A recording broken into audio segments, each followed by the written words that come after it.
తృణమూల్ అధినేత్రి మమతా బెనర్జీ అపరకాళిక అవతారమెత్తారు. యూపీఏలో కీలక భాగస్వామిగా ఉన్న ఆమె ప్రభుత్వ వైఖరిపై మండిపడ్డారు. యూపీఏ 2 పాలన బాగాలేదంటూ విమర్శించారు.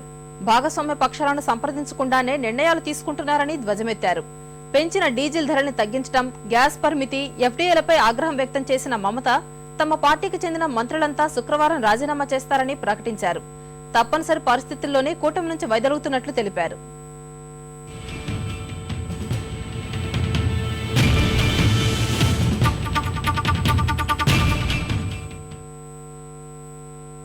యూపీఏ సర్కారు విధానాలపై కొంతకాలంగా తీవ్ర అసంతృప్తితో ఉన్న ప్రధాన మిత్రపక్షం తృణమూల్ కాంగ్రెస్ సంచలనాత్మక నిర్ణయం తీసుకుంది. డీజిల్ ధర పెంపు, రాయితీ వంట గ్యాస్ సిలిండర్లలో కోత సహా చిల్లర వర్తకంలో విదేశీ పెట్టుబడులను అనుమతిస్తూ తీసుకున్న నిర్ణయాలను 3 రోజుల్లో వెనక్కి తీసుకోవాలనే అల్టిమేటం జారీ చేసిన మమతా బెనర్జీ ప్రభుత్వం నుంచి స్పష్టమైన హామీ లభించకపోవడంతో కేంద్రం నుంచి వైదొలగాలని నిర్ణయించారు. మంగళవారం సాయంత్రం కోల్కతాలో పార్టీ ముఖ్య నేతలతో సుమారు 3 గంటల పాటు సమావేశమై సాహసోపేత నిర్ణయం తీసుకున్నారు.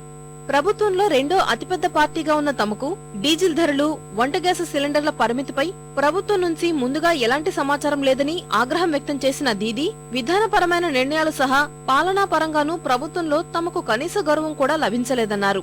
బొగ్గు కుంభకోణం నుంచి దృష్టి మరల్చేందుకే ఎఫ్డీఏల అంశాన్ని తెచ్చారని మండిపడ్డారు. ఈ నిర్ణయం వల్ల దేశంలోని చిరు వ్యాపారులు తీవ్రంగా నష్టపోతారన్నారు.